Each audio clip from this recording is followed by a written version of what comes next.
Welcome to Why Not Change the World, the RPI podcast. My name is Jeannie Hedden-Gallagher. In this episode, we're talking about war.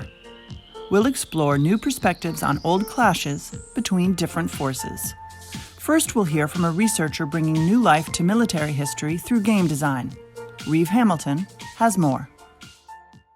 Maurice Suckling worked in the video game industry for more than 20 years, and he's been involved with over 50 published video game titles, including some that are massively popular, like Fortnite and the Wii Fit series. Recently, he became an assistant professor in the Games and Simulation Arts and Sciences program at Rensselaer, and he has been publishing board games. Recent titles include Freeman's Farm 1777 and Chancellorsville 1863. One is about a battle from the American Revolutionary War, and the other from the American Civil War. We recently spoke about his approach to board games, especially those about military conflict, and what he hopes people can learn from them. So as I understand it, most of your professional career has focused on video games, right? And here we are in this technological era, and you have made this relatively recent transition into more of an analog focus. So I'm just wondering, what is the draw or the appeal of working on board games for you? I spent a lot of my time in the video game space in the AAA area, so sort of blockbusters. And rather akin to how Hollywood is in terms of movie industry, we don't really go to Hollywood blockbusters or to AAA video games to find the most creatively experimental and risk-taking movies or games, right? That's not what we find there. We find extremely powerful franchises that give you a certain they're restrictive creatively, right? There are certain things you have to deliver on, a certain audience you have to satisfy. So if you want to do something a bit different, you work in indie games. You want to sort of do something that's going to be more risky. And board games generally allow us to be more experimental. Well, and can you talk a little bit about how your work seems to combine both a love of board games and a love of history? You know, I have an academic background in history too, and it's just always been one of my research interests. And now I've switched jobs. I came to RPI a few years ago as a professor of practice. I'm now an assistant professor, so my job has changed, and I have a research profile. And it's one of my key research interests is, well, how do we represent history? What are the problems with representing history in ludic form? How can we do it better and more broadly? And that's a big topic, but I think one of the answers is by looking at history beyond just war. But most of your games thus far have included war elements, right? Mm-hmm. Can you sort of elaborate on what beyond war means? Sure, yeah. I mean, I think most of my games are generally going to be be concerned with military history.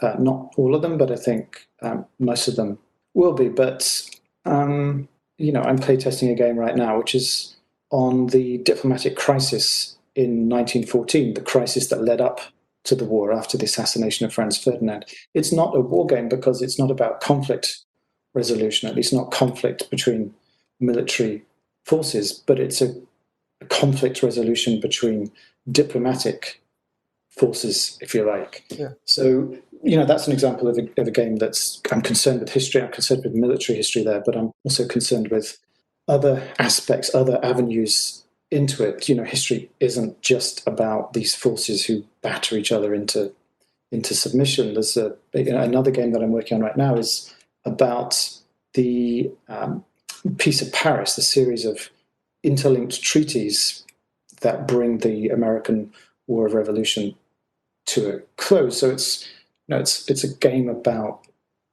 formalizing treaties as opposed to, so it's called Peacemakers, right? It's a game about sort of stopping war in a way, but nevertheless stopping war with your own particular vested interests paramount. Everyone's trying to stop the war still, but you still want to be doing it in such a way that's advantageous to you. So when you're putting that together, or you're putting together another one of your historical games, how much research do you have to do? How much do you have to actually represent the concerns of the actual conflict? They're completely overlapping, these kind of parts of your activity as a historian stroke researcher and this activity as a designer. if you don't have anything to say as a historian, I'm not sure that you should really be doing much designing, I suppose, is how I feel about it. Or even if I do feel like that, I feel like even if you design something, you are inadvertently, perhaps subconsciously, you're saying something.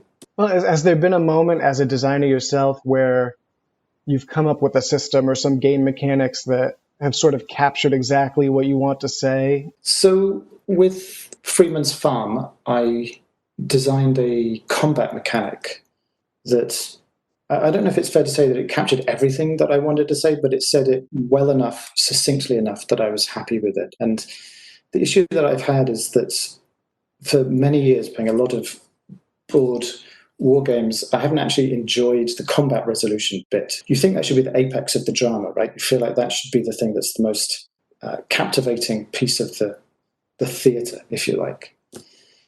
And I frequently found myself just not liking it. If I think about game models where the game system asks you to tot up your totals and then figure out a ratio, calculate different modifiers, come up with these odds, roll on a combat results table and cross-refer the meaning of that die roll and what the result is.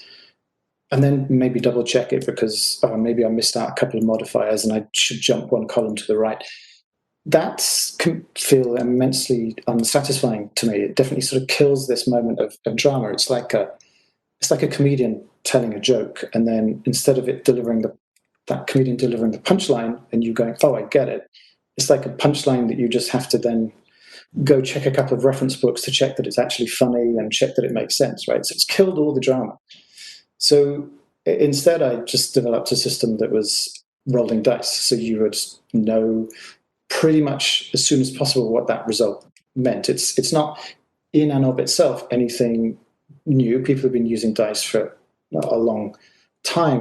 Dice rolling, it can feel like, well, it's just luck. You roll some dice and they're good or they're bad, but what can you do? So I wanted to introduce this sense in which in combat it's infrequently one moment that decides everything. This moment can last perhaps several minutes. So to represent that, I wanted to give players the chance to roll dice, but then if they wanted to re-roll dice. And in that particular game, they can re-roll them as many times as they like. But every time they do, they're making their forces weaker. So you yourself are responsible for perhaps defeating yourself by effectively throwing your men into combat where they can't make any headway. But you understand that they must, so you keep sending them up towards the target objective again and again. So it was dramatically satisfying, but also mechanically simple and not a complicated rule for people to understand. So I was happy about that aspect. Obviously, the outcome in the game version of this battle is going to be different from what actually happened. So what is the educational value in that? I think there's education in just sort of understanding what it is that you're seeing when you're playing this board game. So when you're understanding what these perhaps wooden pieces or plastic pieces, what they represent, you're starting to understand some of the picture of the forces involved and perhaps the terrain, geography, and other aspects of this. If you like this narrative, you can't help but start to understand, regardless of really what happens. But then in the process of playing, you're obviously increasing that understanding, but also you're delivering this sort of experiential learning. You're getting a sense of what it feels like to be understanding that one particular area is the critical area. Everything matters on how you approach this next part of the battle. And delivering that sense of tension, I think, is incredibly useful as an educational tool. So what do you hope people take away from your games? I suppose in general, I hope that they're just driven to explore history further. If they're driven to do that, if they look at that topic and think, I want to learn more about this, I want to read up about it, I want to understand it better, I'm extremely happy about that. And obviously, I'm hoping that they're entertained by it as well. I mean, these are attempts to represent history, but I'm aware that it's difficult to. I don't claim that they're in any ways deep simulations of it. or the particular topics, but they're supposed to be, as a designer, you have to choose your design lens. You can't do everything. The only way to do everything is to go back in time and live that exactly as it happened on a one-for-one time scale. That's obviously impossible and not likely to be any fun. So, you have to choose, what are the things I care about? What are the key narrative beats that I think I want to hit here, that I want players to go home with? So, in the case of Crisis 1914, I hope that people see that, hey, when I play this game, I get the sense that war was avertible. If we had cooperated together, if diplomats from different nations had found a way to get past their own governments, their own cabinets, their own militaries, there was a way for this war to have been averted. It was not inevitable. If they go away with that, that's a powerful educational takeaway. Next, I recently spoke with Ted Kruger, an associate professor in the School of Architecture here at Rensselaer, about the never-ending high-stakes battle between hospitals and germs. He introduced me to an idea that completely changed the way I look at sanitizing buildings, a concept he calls architectural probiotics. So the idea of the architectural probiotic is just a parallel to the probiotics that you might eat with your morning yogurt in a certain way, right? And these are ways of introducing and culturing a particular microbial community for our benefit. We know that from many studies that all of the surfaces of the built environment are covered with microorganisms.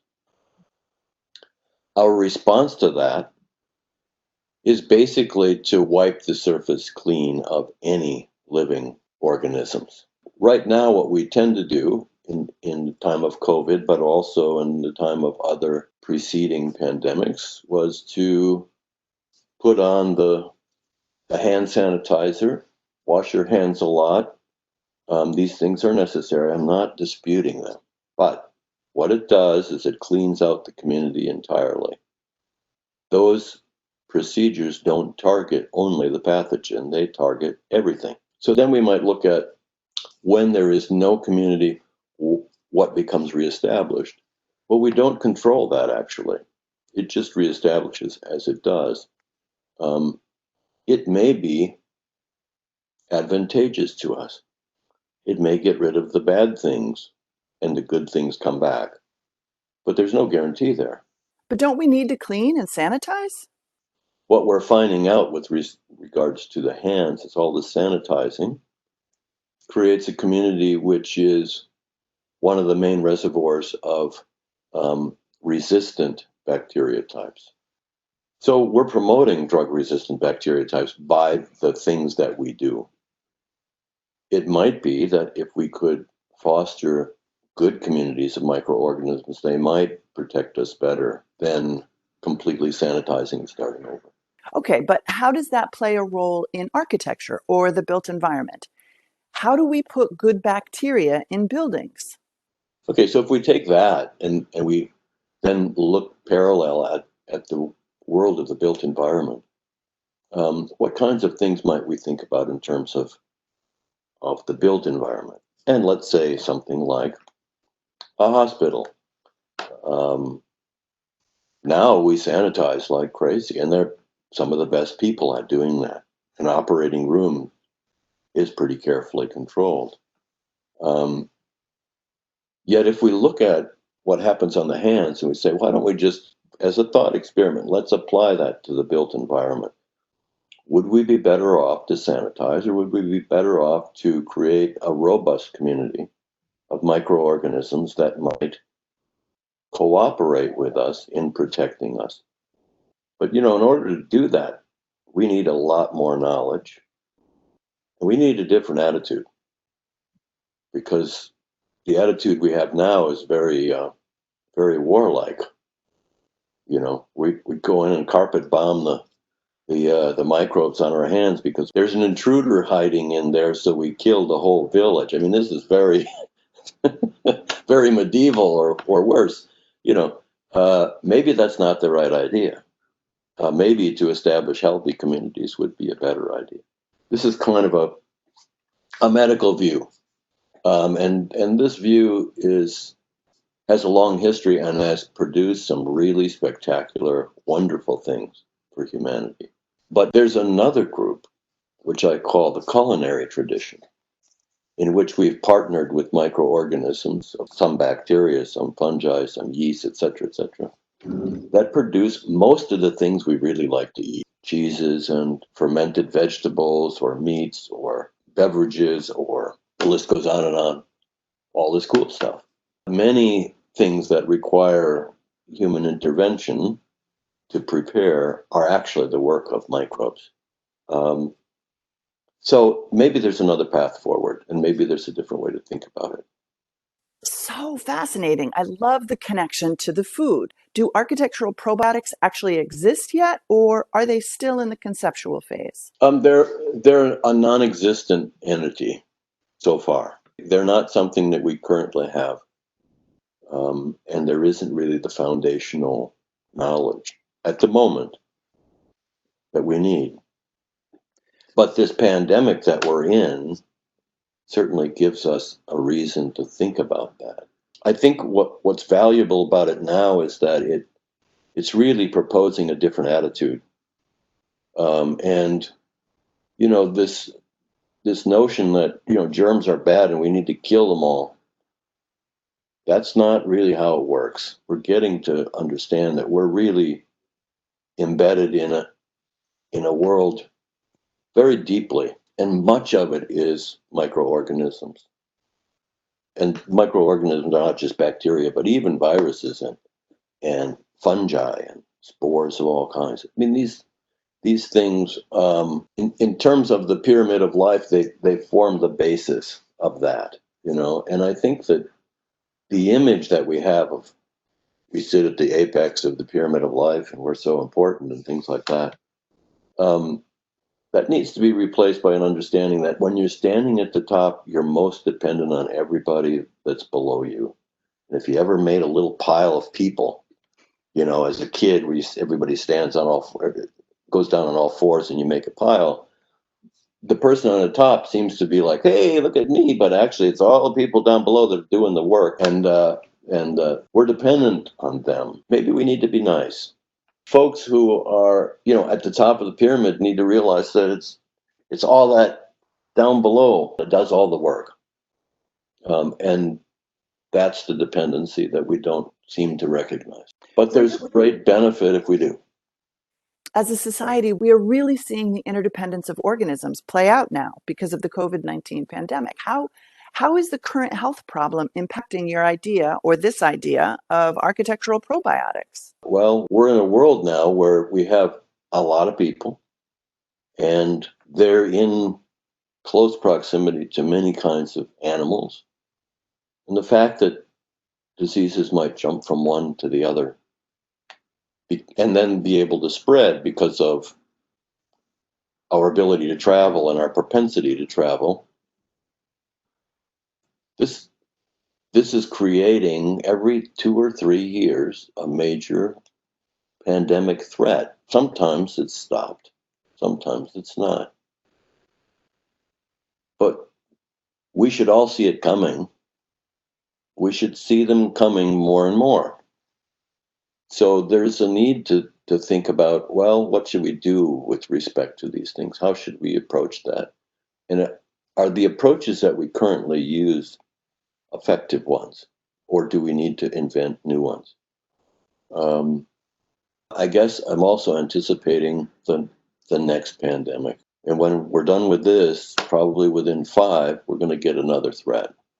Because that's the world we live in. So we need to wake up and say, well, let's start thinking about things differently. It's interesting to think about, could we do what we claim medicine is now in other ways? The doctors are thinking we can. It's called wellness. I'm sure you've all heard about it, right? So instead of trying to fix a problem, we're trying to prevent the problem. There's telehealth and all kinds of ideas in medicine about distributing care in a different way and so on. Why not think about the built environment in a similar way as a partner in some of those efforts. Maybe we can start to do some management of diseases, some management of, and microbes are so influential on the diseases that we get, not just because the common cold or whatever, but all kinds of diseases are being understood as influenced by the microbiomes, gut microbiomes as well as external ones. Why not participate in that? Maybe it just creates a healthier environment for us all.